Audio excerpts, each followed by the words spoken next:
The Middle East is at war, triggered by the US-Israel airstrikes on Iran.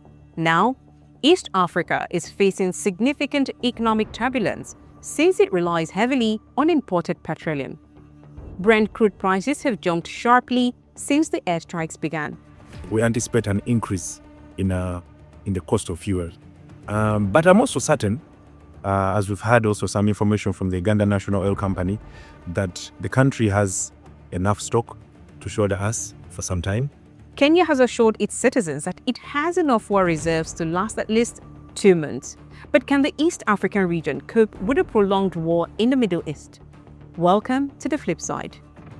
The Strait of Hormuz is a key shipping route for oil-producing nations in the Gulf, used to transport oil and gas to East Africa and other global markets. Now, Iran has threatened to set ablaze any ship that passes through its strategic passageway.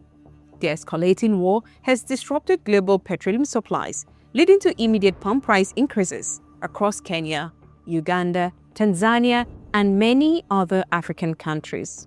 As South Africa's President Cyril Ramaphosa warned, the continent is already hurting from the war. So can East Africa do anything about it? Let's not forget that a UN Commission of Inquiry has condemned the attacks by Israel and the United States on Iran, saying they violate the UN Charter. Back to East Africa. If the war continues, inflation, supply chain disruptions, and economic hardship are likely to intensify across the region. So, is it all doom and gloom, or can the bloc cushion its citizens from the war's effect? I'm quite positive, given that our heads of state will be meeting in Arusha later this week for the East African states heads of state summit. And I'm positive that part of the issue that will be discussed is going to be how to manage the shock, the logistical shock that is going to come as an effect of the conflict within the greater Middle East. This is not East Africa's war. But at such a critical moment, East African leaders must step up for their citizens, stand in solidarity, improve overland transport corridors, and accelerate the expansion of regional fuel storage. In the meantime, many remain stranded as they await evacuation. Not only Ugandans, but there are many other international citizens that are stuck in the middle of a war that they did not even prepare for, or a war where they were not even, in conflict with anyone else. So I believe it is something that is really absurd and is affecting many people. While fully offsetting the cost of this war isn't possible, East African leaders can blunt its impact.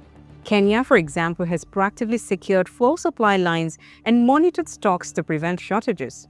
This helps stabilize local markets even as global prices rise. But this alone does not reduce the cost itself.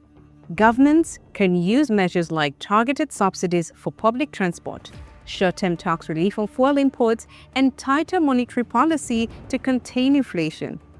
These tools can temporarily reduce citizens' pain. Most importantly, leaders must stand united and say no to the war in the Middle East. It is absurd, and I think countries need to start thinking about how these things affect other relations when they go into war and start speaking the language of peace. And that's the flip side.